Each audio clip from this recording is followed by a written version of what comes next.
Salut les Stratoniens, j'espère que vous allez tous super bien, j'espère que vous n'avez pas trop pris cher. Hier, on a eu un petit coup de marteau, donc un petit bim là-haut.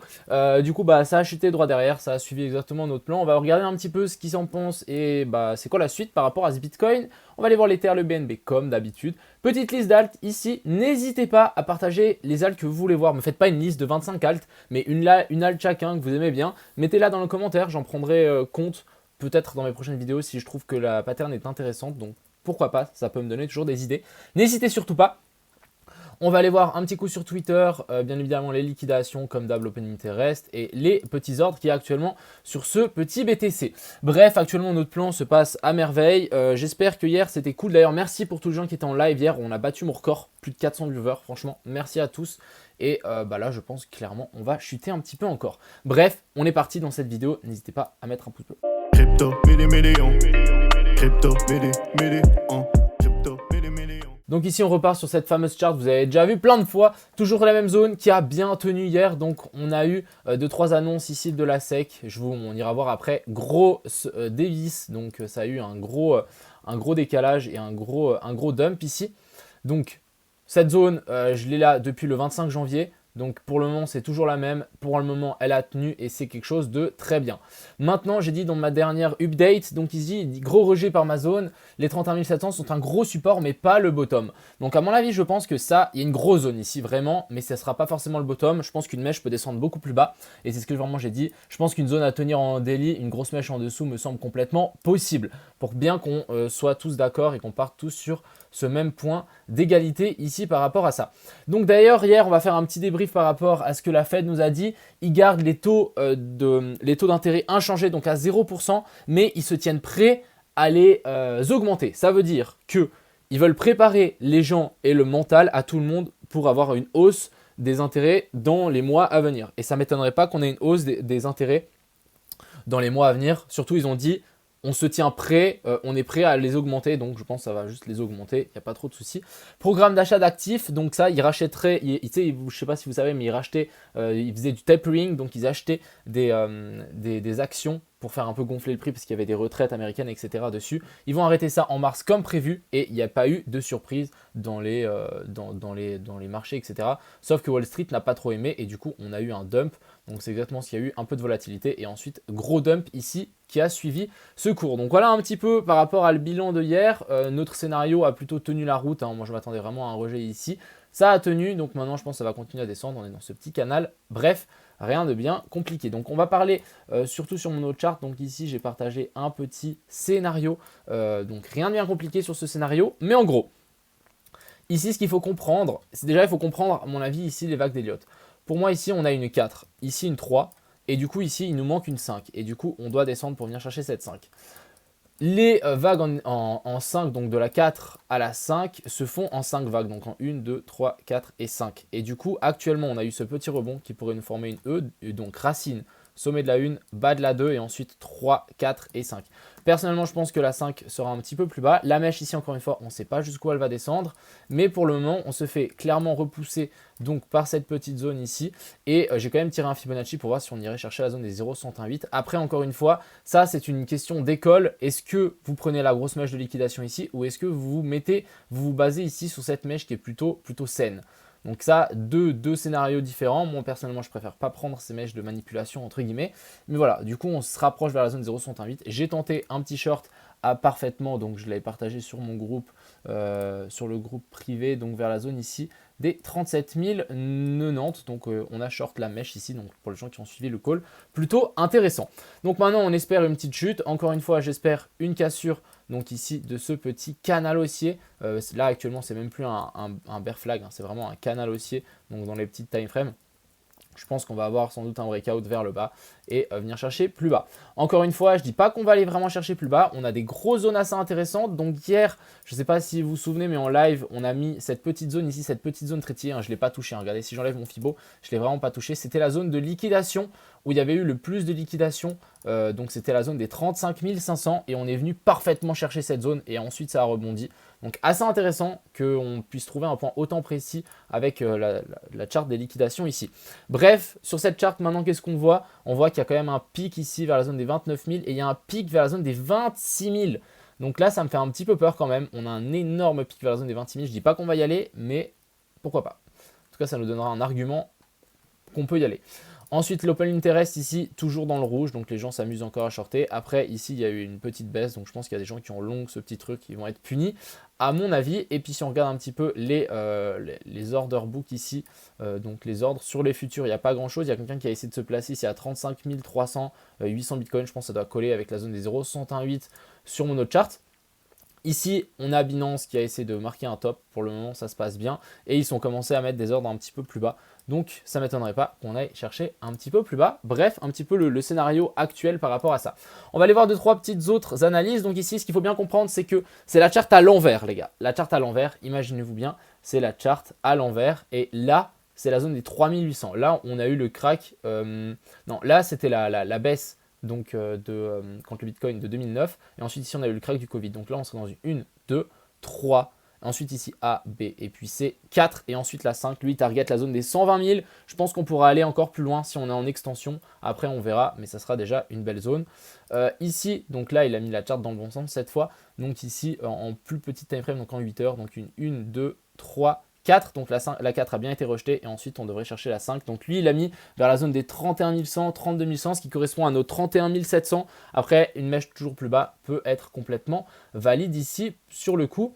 Et aussi petite autre analyse de Crypto Capo, donc lui il a dessiné ça et je suis plutôt d'accord avec lui. Donc voilà, une mèche sous la zone des 30 000 me semble complètement faisable pour la descente ici. Donc c'est pour ça que je me suis dit j'ouvre un petit short parce que je pense que si ça descend, ça peut descendre très vite. Encore une fois, zone à surveiller, ça sera aussi de la zone des 35 000 à 34 000. On a la zone de rechargement de longue. Donc les bulles, ils vont essayer d'acheter ici pour nous former un double bottom comme ce qu'on avait eu vers la zone ici des 40 000. Hein. C'était exactement ça. Si on tire un simple Fibo depuis le top ici jusqu'ici, la zone des 0,108 avait bien été défendue quand on était revenu sur ces zones là. Donc vous voyez, donc ici on va voir si les boules vont maintenir cette zone ou on va s'enfoncer encore plus. Je pense qu'on va s'enfoncer. Bon après j'ai pas de boule cristal, mais c'est encore une fois mon avis. Passons, ouais, on a fait le tour. Passons du coup sur ce SP500 qui a eu un petit pump aujourd'hui. Petit pump, ensuite ça corrige un petit peu. Faites attention aussi parce que les vagues d'Elliott, il nous manque une vague d'Elliott ici sur cette fameuse chart. Ici, je vais vous montrer. Je crois que je l'ai plus. Ok, bon, tant pis. Ouais, j'ai plus la... Ah si, voilà, sur le SP500 ici, il nous manque aussi une vague baissière. Donc si on compte depuis le top, ici en A, B, C. Donc il nous manque, non, en 1, 2, 3, 4, 5, il nous manque encore une dernière petite vague. Donc on pourrait largement la voir. Et ici, on pourrait clairement imaginer un petit bear flag des familles. Donc méfiance tout de même, c'est pas le moment de faire des all-in, etc. On peut toujours, surtout en levier. Faites attention à vous. Ensuite ici on a l'indice du dollar qui a complètement explosé. Donc c'est ce que j'avais bien dit. Hein. Pour moi c'était passé en déviation, petite chasse aux liquidités de ce bull flag pour ensuite exploser. La prochaine zone ça sera ici en haut. Donc on a encore quelques pourcentages. Plus ça monte ici, moins c'est bon pour le Bitcoin, je le rappelle. Maintenant, passons sur cet Ethereum qui, lui, nous a fait une belle petite déviation ici, donc assez intéressant.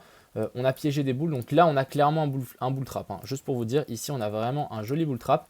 Réintégration directement du range, on s'est rappuyé sur le bas du range. Et là, actuellement, on n'est pas encore venu taper pile poil le haut, mais on se fait déjà repousser, ça suit largement le Bitcoin. Donc, à voir si on arrive à traverser ça. Si on traverse ça, je pense qu'on pourra largement chuter vers la zone des 1800 $ pour un Ethereum, ce qui correspond aux anciens bottoms ici. Et ça me semblerait une magnifique zone pour acheter de l'Ether. Ensuite, on a le BNB qui lui nous fait pas grand chose encore une fois. Je crois que je vais passer sur cette charte là.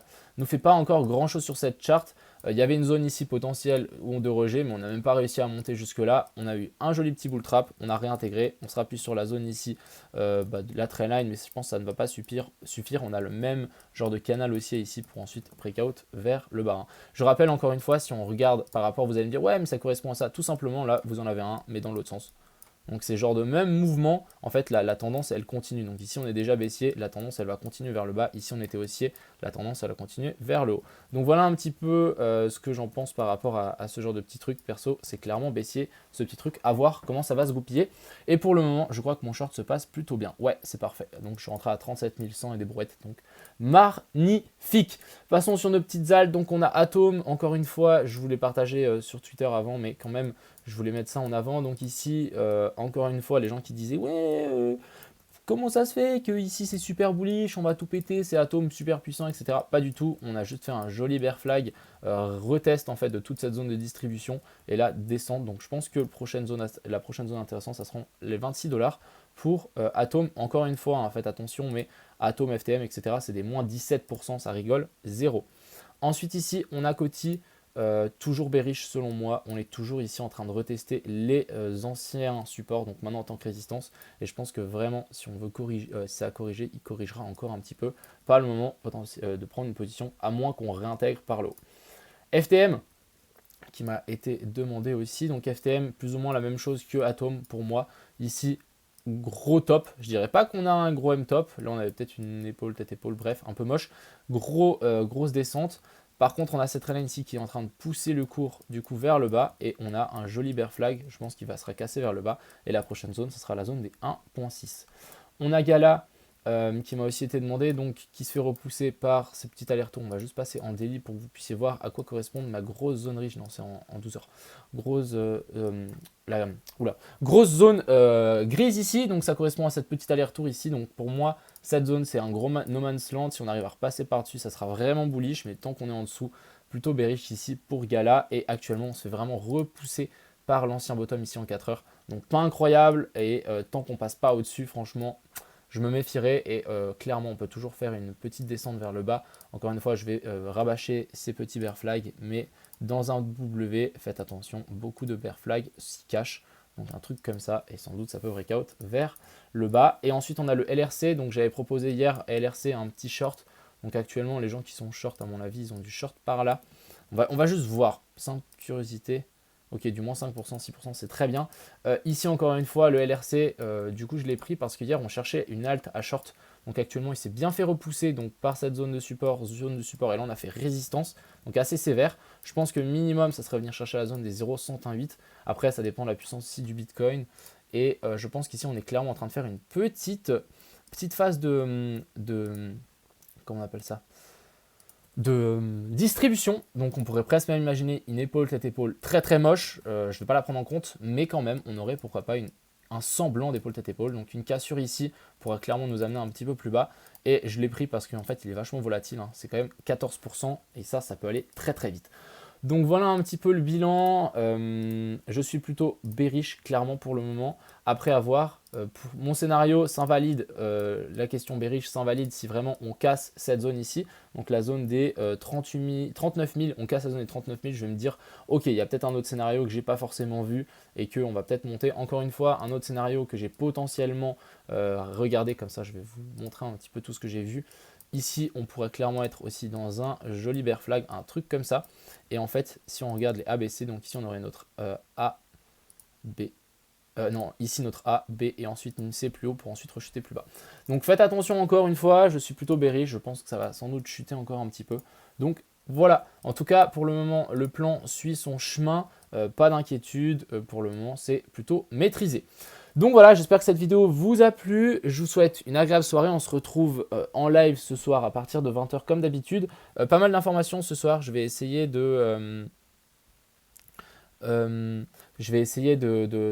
Ouais, d'ailleurs, en parlant du live ce soir, je vais vous donner des trucs, des nouvelles par rapport au live qui vont arriver ces prochains jours parce que ça va complètement changer. Donc les prochaines semaines, en tout cas les 2 prochaines semaines, ouais, ça va, il y aura un peu de changement.